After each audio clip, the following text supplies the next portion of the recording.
Rob Tebbutt for ID Boxing. Delighted to be joined by Callum Smith. We're here at the Chris Eubank Jr. versus Liam Smith press conference in London. How are you, Callum? Yeah, good. All good. Good stuff. I just mentioned to you there off camera. Interesting press conference between Chris Eubank Jr. and your brother Liam. Any surprises in there for you? No, I think it went exactly how Junior tries to be unpredictable, but it makes him predictable. And Liam's Liam. He's a straight talker, and he won't take anything what he gives. But yeah, I think the build-up should be exciting as it gets on. I think the more they see each other, the closer the fight gets, the more spicy it'll get. But step it all back. It's a good fight. It's a good fight stylistically. It should make for a good one, and hopefully, a fight we're fully confident that Liam comes out on top. Callum mentioned there that he felt that Chris Eubank Jr. was getting under Liam's skin already. You know Liam, of course, very, very well. Did you agree with that?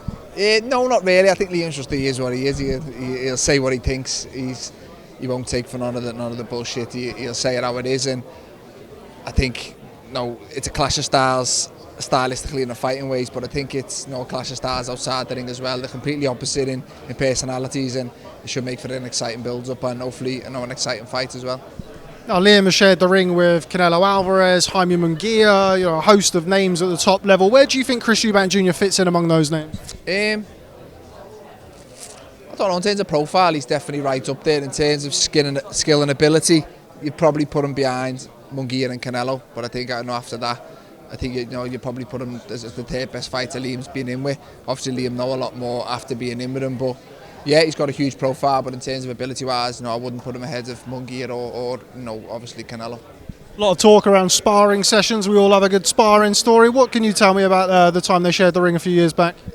Look, not a lot. It was many years ago. It was a good spar to watch. I remember, I think they sparred 3 times, and I think I was at 2 of them.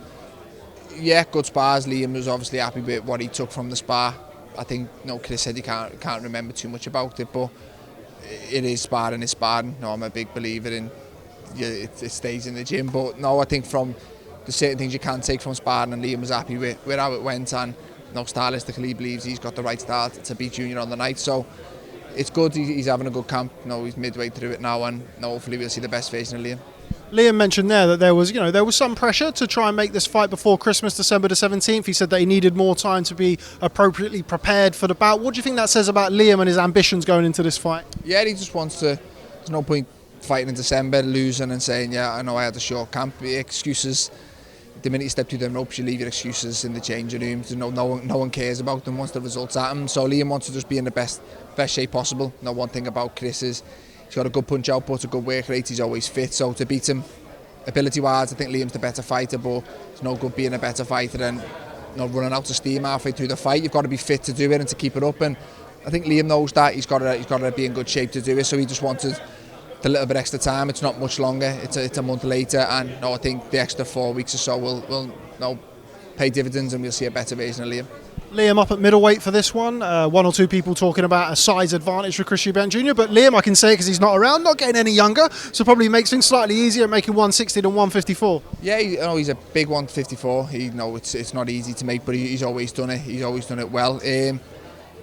Yeah, I think 160, naturally Chris is probably the bigger fighter. He's boxed at super middle and middle, whereas Liam's more boxed at light middle and middle. But I think on the night, I think Liam will probably outweigh Chris. Liam fills up well from the weigh-in.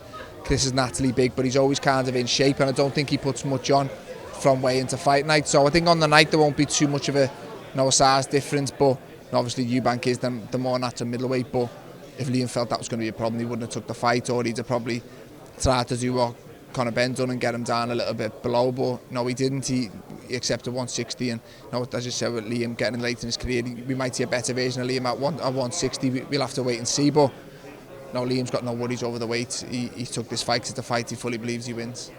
Now, we've seen Chris Eubank Jr. over the years. He's had various different coaches. Of course, his father, Ronnie Davies, who's here. He's had Chris Eubank Jr. He's had Roy Jones Jr., who's now back in the camp. With that being said, we've seen different styles of Chris over the years. We've seen him, the come forward, aggressive, put the punches together. We've seen him with his kind of Roy Jones Jr. thing going on with the jabbing and moving. What type of style do you think he's going to employ for this fight? Obviously, being with Roy Jones Jr., do you think it's going to kind of go more towards that side of things?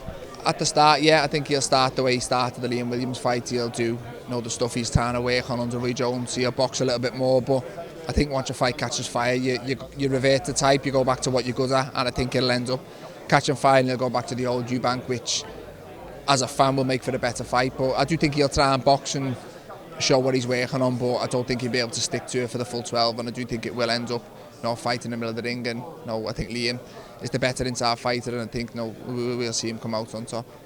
Before I let you go, let's touch upon yourself. I was out in sunny Acapulco a couple of weeks ago speaking to a certain Mauricio Suleiman, the WBC president, about the mandatory challenger, which is of course you, to Artur Beterbiev's WBC light heavyweight title.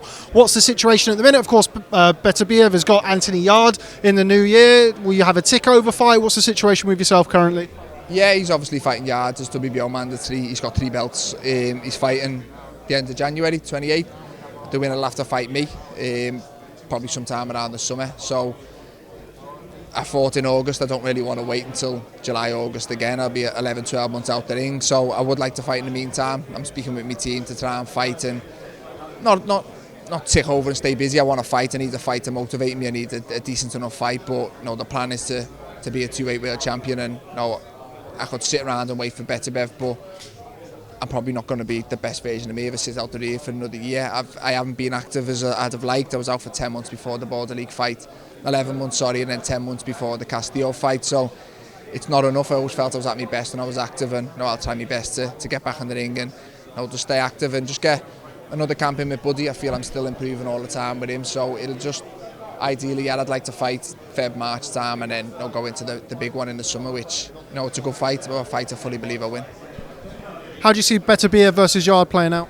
It's a good fight. Obviously, they're both big punches. We obviously know Beterbiev is, but Yarde can punch as well, and it's a good, exciting clash of styles. They're very, very different, but I just think stylistically Beterbiev's a little bit wrong for Yarde. I think he'll make him throw when he doesn't want to throw. He'll constantly be on him, but no, I'd never say never. I wouldn't be surprised with Yarde win, but I definitely do believe Beterbiev is the better fighter, and I see myself fighting him in the summer rather than Yarde. Final one on this fight, Chris Eubank Jr. versus your brother Liam Smith. I'm not going to ask who you think's going to win because, of course, you're going to pick your brother. How do you see the fight playing out, and ultimately, how does it end? I think it's a good fight. Like I said, I think Eubank will try and box early on, but I do think it catches fire. I think it'll be a good fight to watch for the neutral. Good, exciting clash of styles, but again, a fight I fully believe Liam comes out on top, but it should be a good one while it lasts. Final one from me. You've been watching the World Cup. How do you think England are going to get on? Good start. Not the best second game, but I think it's been a strange World Cup. We've seen a few shock results with Germany losing, Argentina losing, so I think it could be anyone's this year. I don't think you've seen a dominant favourite who you could say is going to win it, so fingers crossed England can get it done, but I wouldn't be surprised with any win. But it's good to get football on the telly every day, to be fair, but it's a bit of a strange World Cup, but it's better than not, I suppose. Prediction for England-Wales? England. We've always got to back England, haven't you? I think Wales fucked the job losing to Iran, didn't you, I think? But no, you've got to favour England to top the group and give himself a better chance going into the next round. Okay, Callum Smith, always a pleasure. Thanks very much for speaking to ID Boxing. I'm sure I'll catch up with you soon. Thank you. Cheers, Cal. Nice one, mate.